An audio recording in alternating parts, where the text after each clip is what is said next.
अलंकापुरी पुण्यभूमी पवित्र तेथे नांदतो ज्ञानराजा तया ठविता महापुण्यराशी नमस्कार माझा श्री सद्गुरु ज्ञानेश्वर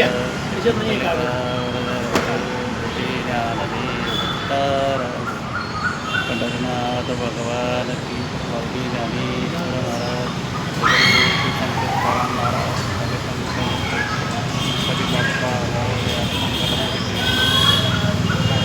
ज्ञानराज माझे योग्यांची माऊली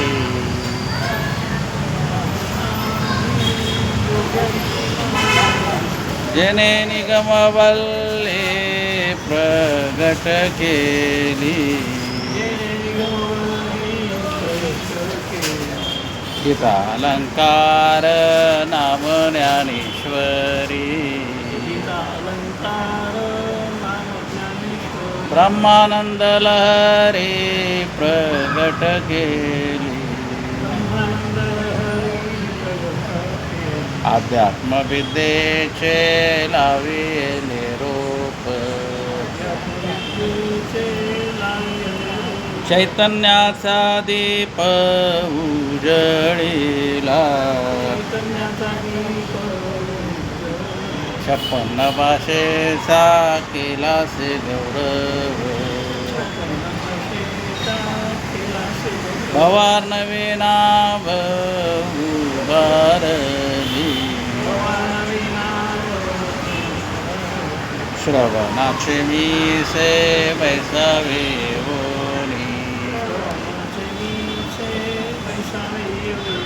साम्राज्य भुवनी सुखी नांदे नामा मने ग्रंथ श्रेष्ठ ज्ञानदेवी एकतरी ओवी अनुभवावी गीता अलंकार नाम ज्ञानेश्वरी ब्रह्मानंद लहरी प्रगट गेली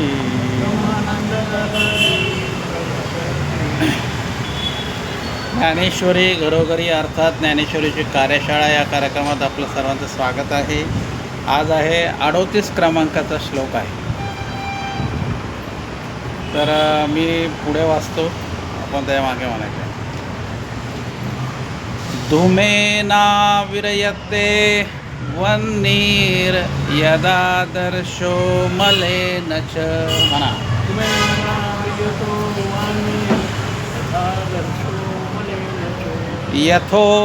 यथोल्बेनावृत्तो गर्भस्तथा तेनेदमावृतम्.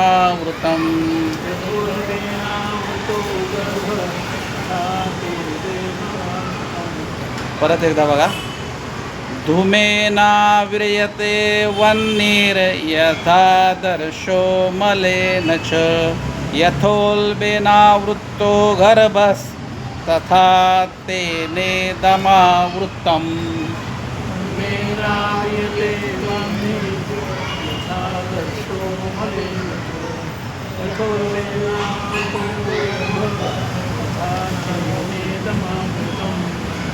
आजचं तारीख आहे 19 जून 2026. आजचा दिनविशेष असा आहे की आजच्याच तारखेला 1966 साली शिवसेनेची स्थापना झाली. शिवसेना बाळासाहेब ठाकरे. हां. आणि 1981 साली आजच ॲपल नावाचा पहिला उपग्रह भारताने तयार. त्याच्यानंतर आहे ना 1676 साली नेताजी पालकर यांनी मुस्लिम धर्मात तो गेला होता. त्याचं शिवाजी महाराजांनी परत शुद्धीकरण केलं आजच्या दिवशी. त्याच्यानंतर आजच आहे ना कलकत्ता ते ढाका असा मैत्री एक्सप्रेस बस सुरू झाली तेव्हा आजच्याच दिवशी. कधी झाली ती सुरू? 2010 साली ती घटना. 2010 असेल. म्हणजे आजचा दिवस. तर अशा प्रकारे हा दिनविशेष आहे. तर आज ह्या श्लोकामध्ये भगवंत आपल्याला असं म्हणतात की ज्ञान हे कामामुळे आच्छादित होतं आणि म्हणून त्याचा प्रभाव वाटत नाही. त्याच्यासाठी भगवंताने 3 उदाहरणं दिलेले आहेत या श्लोकामध्ये. त्या उदाहरणाचा आपण विचार करू. आणि ज्ञानोबारायांनी आणखीन 3 उदाहरणं दिलेली आहेत, म्हणजे एकूण 6 उदाहरणं आहेत. तर पहिलं भगवंत काय म्हणतात की धूमेना विरतयते वन्नीर यथादर्शो मलेनच. म्हणजे याच्यामध्ये 2 उदाहरण दिलेले आहेत. ते आधी असं सांगतायत की ज्याप्रमाणे धुरामध्ये अग्नी झाकून जातो बघा चुलीचं, म्हणजे धूर असलं की तो अग्नी दिसत नाही. अग्नी दिसायला मग आपल्याला फुंकर मागायला लागतं. ते फुकणी असते बघा, त्याच्यावर मग अग्नी येतो. अग्नी असतो पण तो दिसत नाही.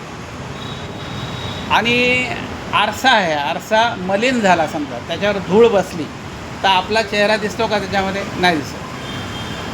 त्याच्यानंतर 3रं उदाहरण असं देतात की यथोल्बे नावृत्त गर्भस. म्हणजे गर्भामधला जो गर्भामध्ये म्हणजे गर्भपिशवीमध्ये किंवा वारा म्हणतो, वाऱ्यामध्ये जो गर्भ असतो तो झाकला जातो, तर तो गर्भ दिसत नाही.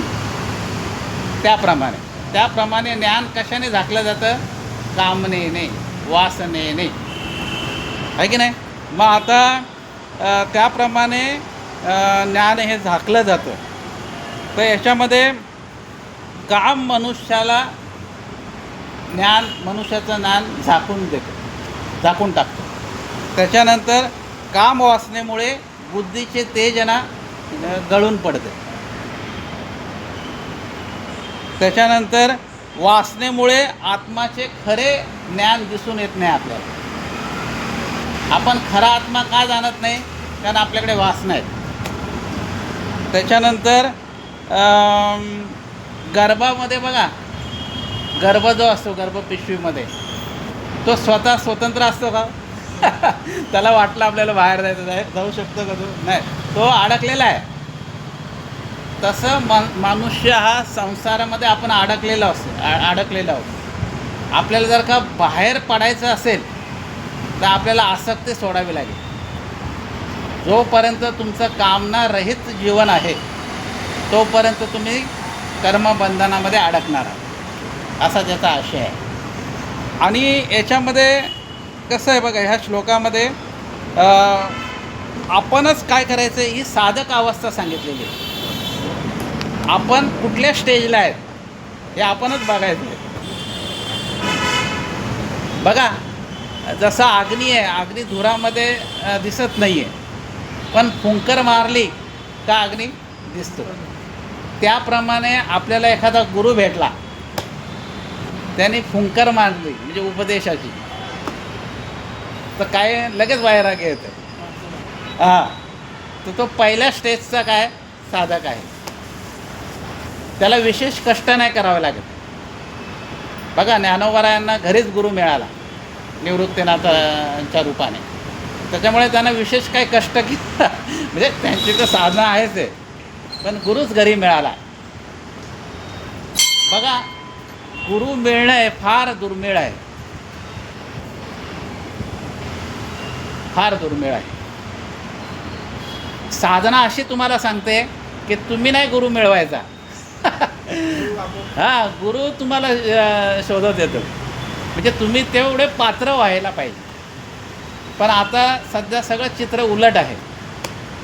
आता गुरु एका ठिकाणी बसतो, गुरु अनेक आहेत पण चांगला गुरु मिळणे महत्त्वाचं आहे. आता हे गुरु म्हणजे काय, सगळे गुरगुर करणार आहेत. सगळं आपली पोळी कशी भाजता येईल, तुम्हाला मी कसं फसवेन, याच्यावरच सगळं असं चाललेलं आहे. माया जमा करणारे सगळे माया जमा करणार आहेत. बरं, त्याला गुरु ज्याला योग्य मिळाला तर तो लगेच काय करतो, संसार बंधनातून बाहेर पडतो. आता दुसरी पद्धत आहे, दुसरा साधक आहे, त्याचा आरसा आणि मलिन म्हणजे आरशावरची जी धूळ आहे ती साफ करायला थोडं कष्ट लागतात आपल्याला. पहिल्यांदा ओलं फडकं घ्यायचं, नंतर ते पुसायचं, नंतर सुकं भडकं घ्यायचं, आहे का नाही? तेव्हा आपला चेहरा दिसतो. पहिला प्रयत्न एकदम सोपा आहे गुरु मिळाल्यानंतर, पण दुसरा प्रयत्न थोडा अवघड आहे. आता तिसरा प्रयत्न आहे. गर्भामधील जे म्हणजे गर्भाशयामधला जो गर्भ आहे त्याला आता बाहेर पडायचं आहे. तर बाहेर पडल्यानंतरच तो स्वतंत्र आहे. जोपर्यंत त्या गर्भाच्या पिशवीमध्ये आहे तोपर्यंत तो फक्त तिथंच हालचाल करू शकतो, बाहेर हालचाल करू शकत नाही. आणि तो स्वतःला बांधलेला गेलेला आहे. तो स्वतंत्र आहे का? जोपर्यंत 9 महिने 9 दिवस होत नाहीत, ते दिवस भरत नाहीत, तोपर्यंत तो बाहेर येऊ शकत नाही. तसं काही लोक काय करतात माहिती आहे का? एवढे संसारामध्ये अखंड बुडालेले आहेत ते बाहेरच येत नाहीत. भगवंत काय म्हणतात? ते बाहेरच येत नाहीत.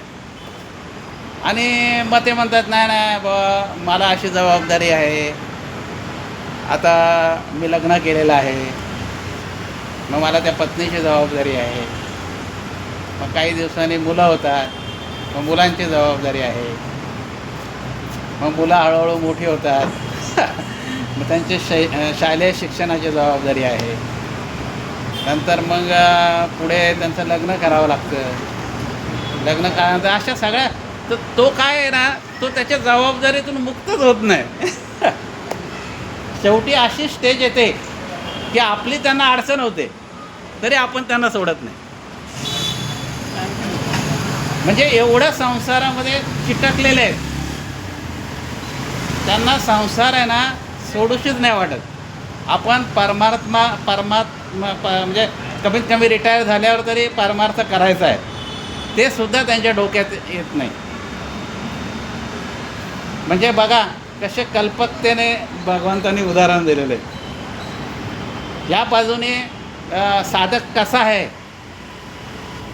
काहींच्या डोक्यात परमात्मा येतच नाही शेवटपर्यंत. त्यांचं फक्त काय असतं, त्या संसारात ते एवढे डुबलेले असतात आणि एवढ्या भानगडे असतात त्यांच्याकडे, 12 भानगडे, की एक पूर्ण करते दुसरं उभंच राहतं त्यांच्याकडे. ते म्हणतात इथं मरायला वेळ नाही,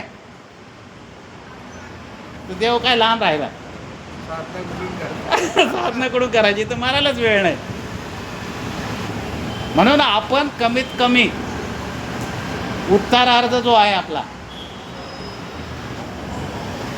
तुका म्हणजे शेवटचा दिस गोड व्हावा. तुका म्हणे केला होता अट्टहास, शेवटचा दिस गोड व्हावा. शेवट आपला गोड झाला पाहिजे आणि तो परमात्म्याच्याच याने होणार आहे. तुम्ही कुठलाही संग्रह केला तरी तुमचा शेवट गोड होणार नाही. म्हणजे याच्यामध्ये भगवंतांनी ह्या पद्धतीने आपल्याला उदाहरण दिलेले आहेत. आणि त्याच्या पुढची स्टेप ज्ञानोबा आहे काय म्हणतात आपण ते. आज फक्त 3च ओघ आहे. जैसे चंदनाची मुळी किंवा सोनी घेपे व्याळी,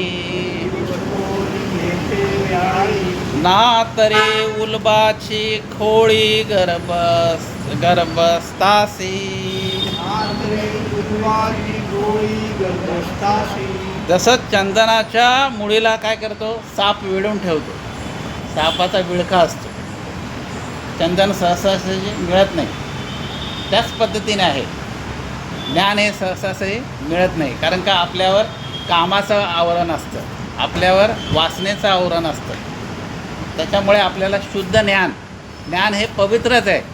जगामध्ये एकमेव वस्तू पवित्र आहे. पवित्र एक परमात्मा आहे आणि दुसरा पवित्र ज्ञान आहे. परंतु हे ज्ञान हे याला धरून आहे, त्याच्यामुळे ते आपल्याला मिळत नाही.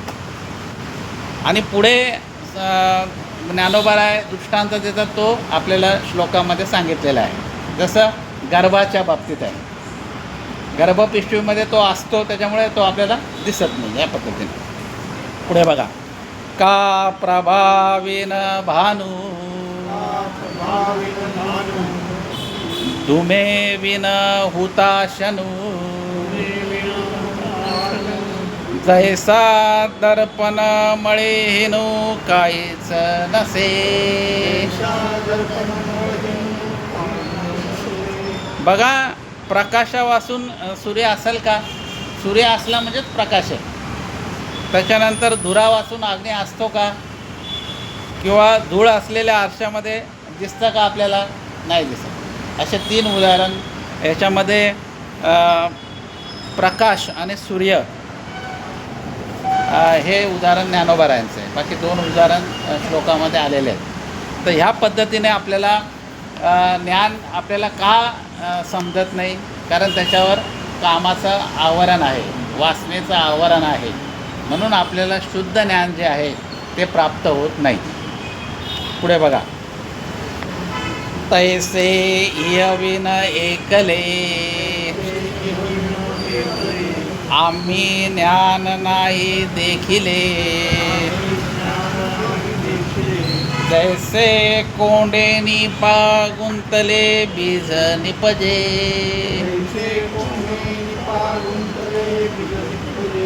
तर भगवंत म्हणतात, आम्ही हे जे ज्ञान आहे ना, हे आम्ही काम क्रोधाशिवाय बघितलंच नाही. एकटं ज्ञान, शुद्ध ज्ञान आम्ही बघितलंच नाही.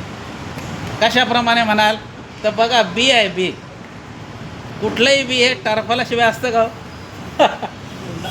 त्याला आवरण असतं. आणि बी बघायचं असेल तर आवरण काय करायला लागेल? फोडावं लागेल तुम्हाला. त्याच पद्धतीने ज्ञानावरती आवरण आहे कामक्रोधाचं. बघा, म्हणून ज्ञानोबारायाने एके ठिकाणी म्हटलं आहे की ज्ञान गिळून गावा गोविंद. ज्ञानाला गिळून गोविंदाला गायचं आहे. पण इथे फसगत अशी होते, ज्ञान झालं का आपोआप अहंकार येतो. 2 पुस्तकं शिकले का माणसं अहंकारी होऊन जातात. आता तुम्ही जर का गीता पाठ केली, ज्ञानेश्वरी पाठ केली, भागवत समजा तुमचं मुखोद्गत, असे काही माणसं आहेत. आता ते रेखेसारखे आहेत की त्यांचे वेद पाठ आहे. आता मला सांगा, आपोआप अहंकार येतोच का? म्हणजे तो स्वतःला आपोआप उच्च समजतो. तो नाही समजला तरी समजतो. आणि आणि एखादा उच्च असेल ना, त्याच्या समोर आपण जात पण नाही. जातो का?